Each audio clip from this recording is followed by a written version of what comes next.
नमस्कार दोस्तों, आज मैं आपको एक ऐसी बुद्धिस्ट कहानी सुनाने जा रहा हूँ जो न केवल आपके मन को शांति देगी बल्कि यह भी सिखाएगी कि अपने मन को काबू में कैसे रखा जाए। क्योंकि जीवन की अधिकांश समस्याओं की जड़ बाहर नहीं बल्कि हमारे अपने मन के भीतर होती है। बहुत समय पहले की बात है, हिमालय की पहाड़ियों के बीच एक शांत बौद्ध मठ था। उस मठ में एक वृद्ध भिक्षु रहते थे जिनका नाम था आचार्य सुमेध। दूर दूर से लोग उनके पास अपनी समस्याओं का समाधान पाने आते थे। एक दिन एक युवा व्यक्ति मठ में पहुंचा। उसका नाम आनंद था। उसके चेहरे पर चिंता साफ दिखाई दे रही थी। आंखों के नीचे काले घेरे थे और मन बेचैन था। वह आचार्य सुमेध के सामने बैठ गया और बोला, गुरुदेव, मैं अपने मन से हार चुका हूँ। कभी गुस्सा आता है, कभी डर लगता है, कभी भविष्य की चिंता सताती है। मैं खुश रहना चाहता हूँ लेकिन मेरा मन मुझे चैन से जीने नहीं देता। कृपया मुझे कोई उपाय बताइए। आचार्य सुमेध मुस्कुराए।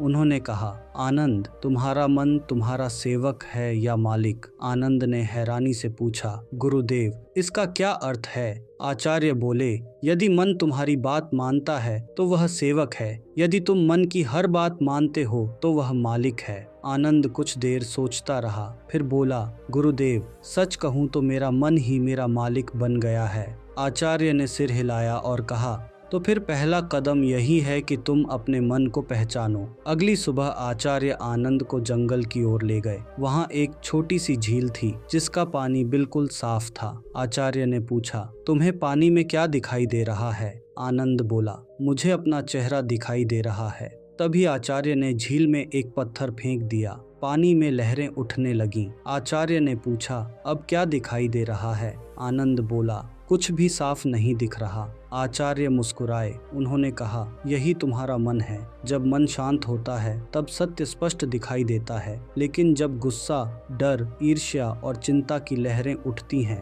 तब सब कुछ धुंधला हो जाता है। आनंद ध्यान से सुन रहा था। आचार्य ने आगे कहा, समस्या यह नहीं कि लहरें उठती हैं, समस्या यह है कि तुम हर लहर के पीछे भागने लगते हो। यह बात आनंद के दिल को छू गई। उसने पूछा, लेकिन गुरुदेव, मैं इन विचारों को रोकूं कैसे? आचार्य ने उत्तर दिया, विचारों को रोकना मत सीखो, उन्हें देखना सीखो। आनंद को यह बात समझ नहीं आई। आचार्य उसे वापस मठ ले आए। वहां उन्होंने एक दीपक जलाया और कहा, इस दीपक की लौ को देखो। आनंद लौ को देखने लगा। कुछ देर बाद उसके मन में कई विचार आने लगे। घर की बातें, भविष्य की चिंता, पुराने झगड़े, अधूरे सपने। आचार्य ने पूछा, क्या विचार आ रहे हैं? आनंद ने सब बता दिया। आचार्य बोले, अच्छा, अब केवल उन्हें देखो, उनके पीछे मत जाओ। आनंद ने ऐसा ही किया। कुछ मिनटों बाद उसे महसूस हुआ कि विचार आते हैं और चले जाते हैं, वे स्थायी नहीं हैं। आचार्य बोले, मन आसमान की तरह है और विचार बादलों की तरह। यदि तुम हर बादल को पकड़ने दौड़ोगे तो कभी शांति नहीं मिलेगी।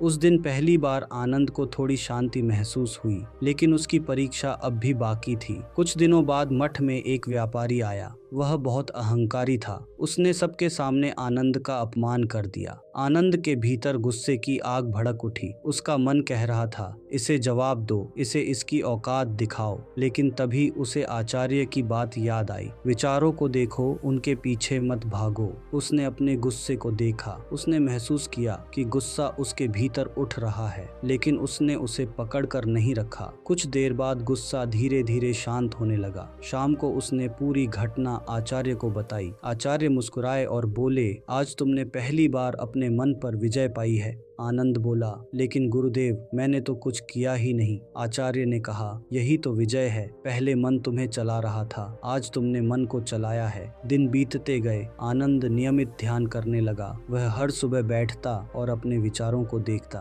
धीरे धीरे उसका मन पहले से अधिक शांत होने लगा। लेकिन एक रात उसके मन में एक बड़ा प्रश्न उठा, यदि मन को पूरी तरह नियंत्रित कर लिया जाए तो क्या जीवन में कोई दुख नहीं रहेगा? अगले दिन उसने यही प्रश्न आचार्य से पूछा। आचार्य कुछ देर शांत रहे, फिर बोले, आनंद, दुख का आना जीवन का नियम है, लेकिन दुख में डूब जाना मन की आदत है। ये सुनकर आनंद गहरे विचार में डूब गया। उसे लगा कि वह अभी भी सीखने की शुरुआत में ही है। उसे नहीं पता था कि अगले ही दिन आचार्य उसे ऐसा अनुभव देने वाले हैं जो उसके जीवन की दिशा हमेशा के लिए बदल देगा। पिछले भाग में आपने देखा कि आनंद धीरे धीरे अपने मन को समझने लगा था। उसने सीखा कि विचारों को रोकना नहीं बल्कि उन्हें देखना चाहिए। लेकिन मन पर सच्चा नियंत्रण पाने की उसकी यात्रा अभी अधूरी थी। अगली सुबह आचार्य सुमेध ने आनंद को अपने पास बुलाया। उन्होंने कहा, आनंद, आज मैं तुम्हें मन का सबसे बड़ा रहस्य बताऊंगा, लेकिन उससे पहले तुम्हें एक कार्य करना होगा। आनंद ने तुरंत कहा, गुरुदेव, मैं तैयार हूँ। आचार्य ने उसे एक खाली मिट्टी का पात्र दिया और कहा, इसे लेकर पहाड़ के उस पार वाले गांव में जाओ। वहाँ जो भी व्यक्ति तुम्हें क्रोधित करे उसका नाम इस पात्र में एक कंकड़ डालकर याद रखना, और जो व्यक्ति तुम्हें खुशी दे उसके लिए एक फूल रखना। शाम तक वापस लौट आना। आनंद पात्र लेकर निकल पड़ा। रास्ते में सबसे पहले एक लकड़हारे से उसकी मुलाकात हुई। लकड़हारे ने बिना कारण उसके वस्त्रों का मजाक उड़ाया। आनंद को बुरा लगा। उसने पात्र में एक कंकड़ डाल दिया। थोड़ी दूर आगे एक बूढ़ी महिला मिली। उसने प्रेम से उसे पानी पिलाया। आनंद मुस्कुराया और पात्र में एक फूल रख दिया। पूरा दिन इसी तरह बीतता रहा। कहीं किसी ने उसकी प्रशंसा की, कहीं किसी ने आलोचना की, कहीं सम्मान मिला, कहीं अपमान। शाम तक पात्र कंकड़ों और फूलों से भर चुका था। जब वह मठ लौटा तो आचार्य ने पूछा, आज क्या सीखा? आनंद बोला, गुरुदेव, दुनिया में अच्छे और बुरे दोनों प्रकार के लोग हैं। आचार्य मुस्कुराए। और कुछ? आनंद ने सिर हिलाया। तब आचार्य ने पात्र को उठाया और कहा, इसे अपने सिर पर रखकर पूरे मठ का चक्कर लगाओ। पात्र भारी था। कुछ ही कदम चलने पर आनंद थकने लगा। चक्कर पूरा करके वह वापस आया और बोला, गुरुदेव, यह बहुत भारी था। आचार्य ने पूछा, भारी क्या था?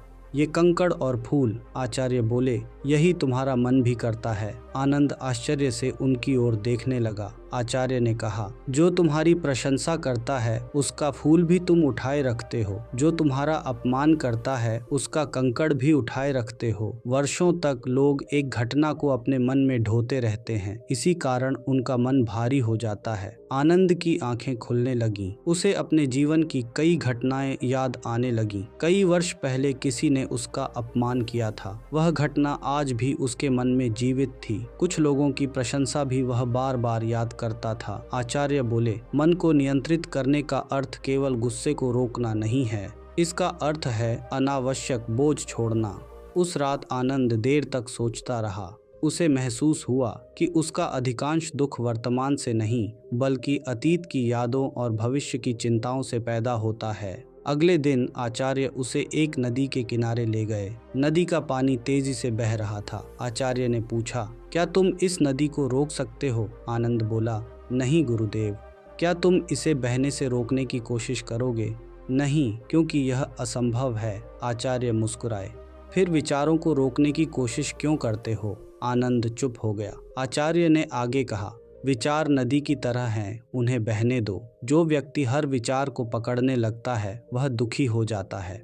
यह बात आनंद के हृदय में उतर गई। दिन बीतते गए। अब आनंद पहले जैसा नहीं रहा था। जब गुस्सा आता वह उसे देखता, जब डर आता वह उसे पहचानता, जब चिंता आती वह उससे लड़ता नहीं था, वह केवल जागरूक रहता। धीरे धीरे उसका मन स्थिर होने लगा। एक दिन मठ में खबर आई कि आनंद के गांव में भारी सूखा पड़ गया है। कई लोगों की फसलें नष्ट हो गई हैं। यह सुनकर आनंद का मन फिर से बेचैन हो उठा। उसे अपने परिवार की चिंता होने लगी। उस रात वह सो नहीं पाया। सुबह वह आचार्य के पास पहुंचा। गुरुदेव, मैं फिर से परेशान हो गया हूँ। आचार्य ने पूछा, क्या तुम्हारी चिंता से सूखा समाप्त हो जाएगा? नहीं। क्या चिंता करने से तुम्हारे परिवार की सहायता होगी? नहीं। तो फिर तुम्हें क्या करना चाहिए? आनंद कुछ क्षण सोचता रहा, फिर बोला, जो मेरे नियंत्रण में है वही करना चाहिए। आचार्य प्रसन्न हो गए। उन्होंने कहा, यही मन पर नियंत्रण का सार है। जो बदल नहीं सकते उसे स्वीकार करो, जो बदल सकते हो उस पर कार्य करो। आनंद ने गांव जाकर लोगों की सहायता की। वह दिन रात मेहनत करता रहा। पहले वह चिंता में डूब जाता था, अब वह समाधान खोजने लगा था। कुछ महीनों बाद जब वह वापस मठ लौटा तो उसके चेहरे पर एक अलग ही चमक थी। आचार्य ने पूछा, अब तुम्हें मन के बारे में क्या समझ आया? आनंद मुस्कुराया, फिर बोला, गुरुदेव, पहले मैं सोचता था कि मन को जीतना मतलब सभी विचारों को समाप्त कर देना है, लेकिन अब समझ आया कि मन को जीतना मतलब हर परिस्थिति में जागरूक रहना है।